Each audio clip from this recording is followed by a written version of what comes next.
Welcome back to our countdown of the top 100 comics of 2019, and today we're covering numbers 25 through 11.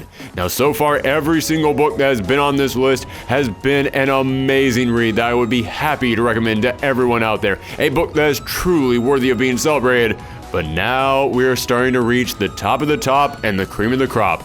These are the books that impress me unlike anything else all year round, so without further ado, let's get into number 25. Batman: Curse of the White Knight.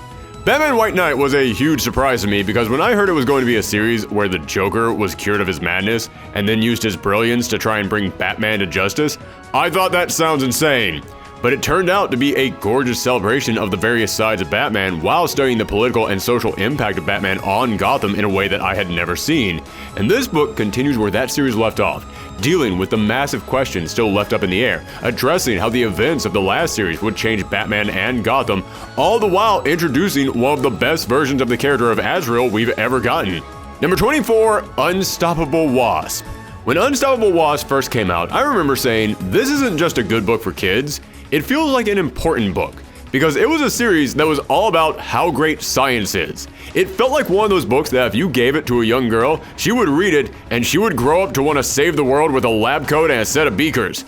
But this year the series got serious, because it addressed the fact that the lead character, Nadia Van Dyne, is the daughter of Hank Pym, a man with bipolar disorder.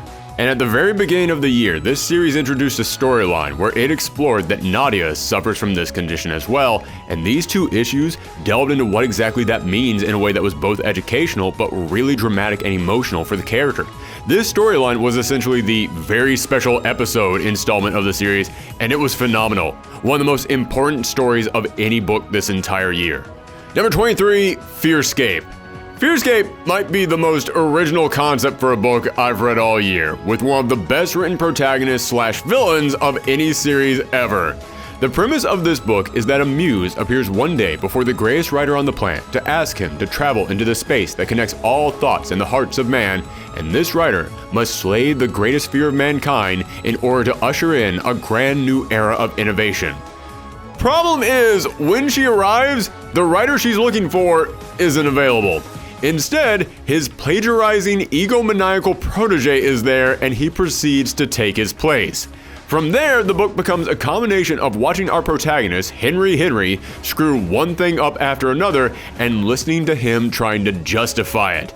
The character of Henry is so fascinating and so well written because of how nothing can ever be his fault. Watching him do the mental gymnastics to convince himself he's actually the hero, no matter what terrible thing he's doing, is genius. Number 22, Freedom Fighters. This is one of the biggest surprise hits from DC Comics this entire year.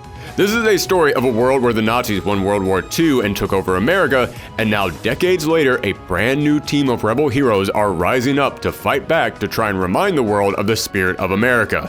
This is a series that really energizes you. It makes you feel like even in the darkest setting, hope can spring forth.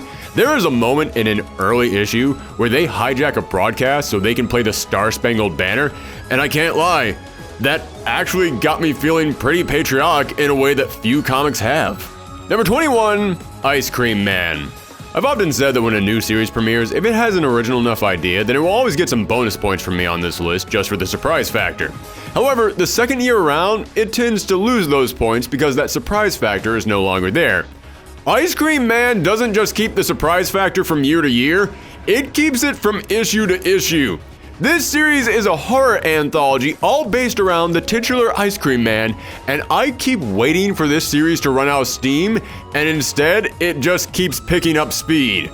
Every time that I think they can't keep being this creative forever, they'll then give us something like the reality TV issue that is mind-blowing. And this year, they actually kicked the series off by finally giving us some backstory on this mysterious, sinister, smiling man. And last year, I thought to myself, if we ever learn the backstory of the Ice Cream Man, it could possibly ruin the book. Nope, it just made me want to read it more. Number 20, Valkyrie Jane Foster. Who would have thought if you took two of the best writers at Marvel and put them on a book together, you'd get one of the best books of the year? Crazy how that worked out. Yes, Jason Aaron and Al Ewing teamed up this year to bring us the continuing adventures of Jane Foster, and I have to say, I love Jane Foster as Thor, and I went into this book with a little bit of a chip on my shoulder because I was thinking about how much I wish she could still be the Goddess of Thunder. But this series almost instantly made me love her in this new role.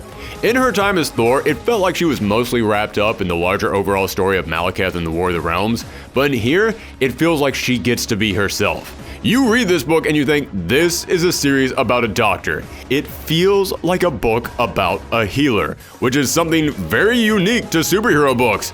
I don't even think that when I read Doctor Strange. And a lot of that comes from how they tie Jane Foster to her new role as Valkyrie, someone who is connected to the dead. And they've used this for some great character exploration, but also to come up with some really creative stories. Number 19, They Called Us Enemy. Many people know George Takei for his long career as an actor, but this year he wrote his first comic to tell the story of his youth, of what it was like being a child of Japanese descent in America during World War II. It's the story of how he and his family were picked up and forced out of their home to be relocated to internment camps. And what we get from this book is a look at one of the darkest times in American history, a time that many people ignore despite the fact that it's still so recent. And the story is being told from the point of view of a child who didn't even fully understand what was happening at the time. I'll admit this was an eye-opening book for me that painted a picture of a tragedy in a way that no other book possibly could. When I was reading this book, it felt eye-opening to me. Growing up in American schools, I had always heard about the Japanese internment camps, but we'd never really talked about what they were, what exactly it was like to live in them. So reading this book was an experience that was more educational than anything I ever got in history class. And by telling the story from a child's point of view, it painted a picture of this tragedy in a way that no other book possibly could. Number 18, Canto. Have you ever gone into a book knowing nothing about, and within a few pages, you knew you had something special? That's how I felt with Canto. This is the story of a world where tiny robot soldiers are kept as slaves to giant beasts. But one day, when the friend of our hero Canto is injured, Canto has to escape and set out on a quest to find a way to help them. This is one of those diamonds in the rough this year, one of those undiscovered gems that not nearly enough people are talking about, but Canto is a book that any fan of dark fantasy should check out. If you're a fan of films like Labyrinth or The Dark Crystal, you owe it to yourself to read this book. Number 17, Superman Smashes the Klan. This is the comic adaptation of a storyline from the classic Superman radio show, and it features Superman stepping in to combat a group of racists who are targeting a Chinese family that recently moved to Metropolis. First thing I have to applaud this book for is it is immensely charming. Listen, I'll admit, I'm a sucker for a Superman book that just shows Superman standing up for what's right and trying to teach the world how to be a better place, and this book nails that tone. And they do it with the classic original interpretation of Superman, a version that almost never sees face time in the comics. But what really makes this book special is the struggle of the Lee family and seeing what it's like for them moving to town and facing this intolerance, and how the writer Gene Luen Yang is able to take that and compare it to Superman's own feeling of being an outsider as a Kryptonian living on Earth. Number 16, A Shining Beacon.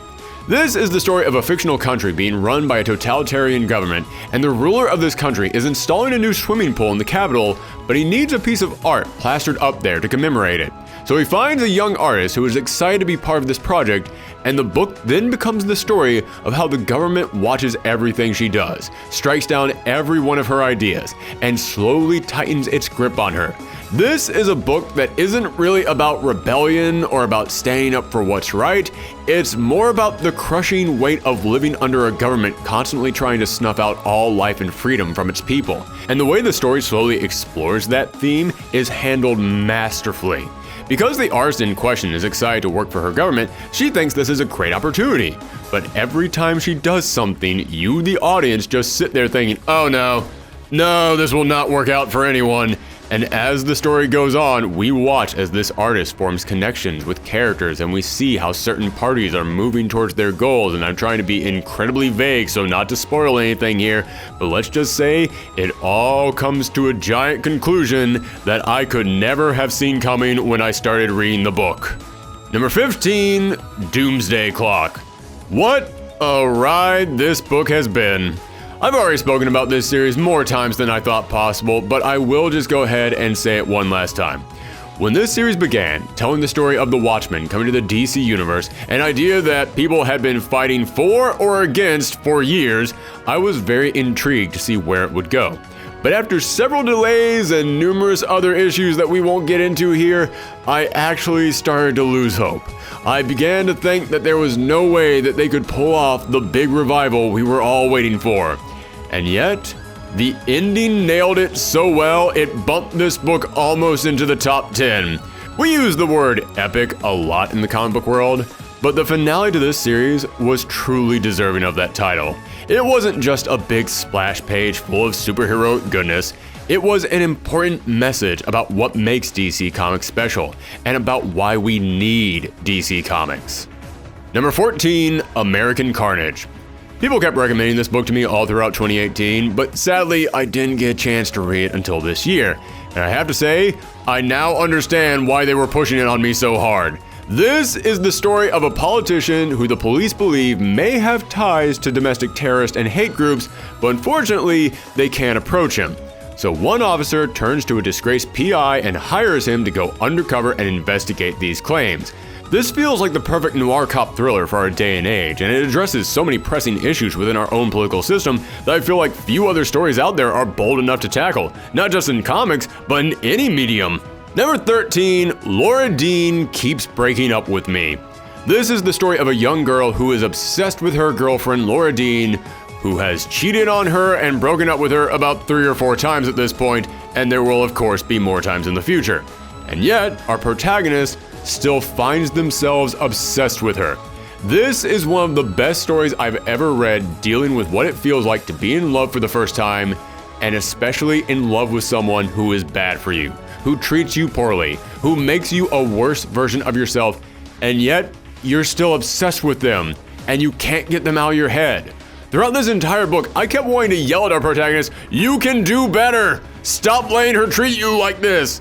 But then I would stop and think, yeah, but I was there once, and I wouldn't have listened to me either, which is one of the things that makes this book so tragic.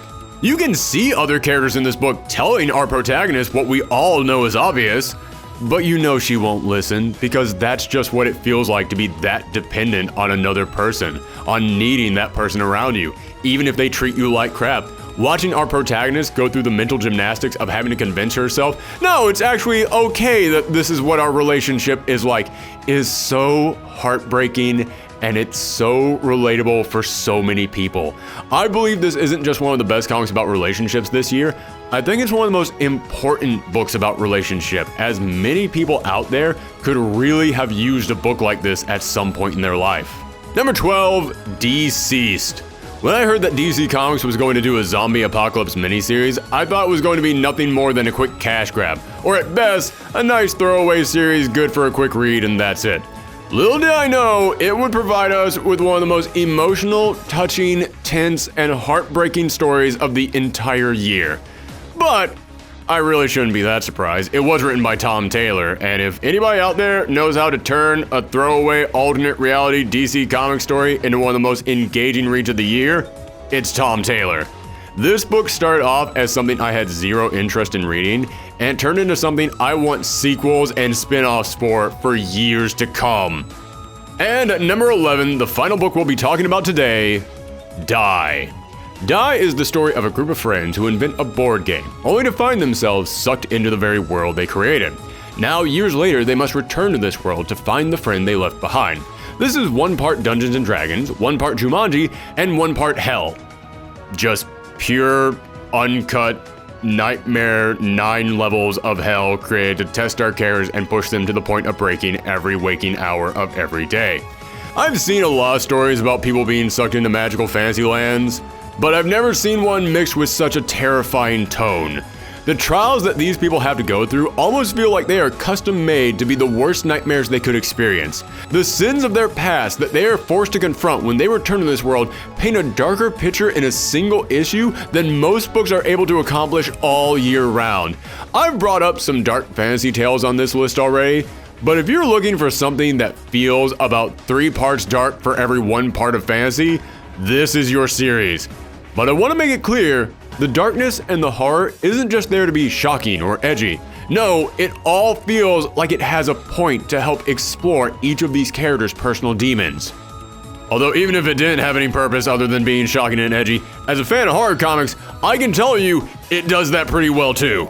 But that is it, numbers 25 through 11. We only have one part left. So come back tomorrow for the finale to our top 100 comics of 2019. If you want to know when that video goes live, make sure that you click that subscribe button and ring that bell, because apparently that's the only way that YouTube knows how to be YouTube. Or you can also follow us on Twitter at Professor Horghe. Thanks for tuning in, everyone. Come back next time.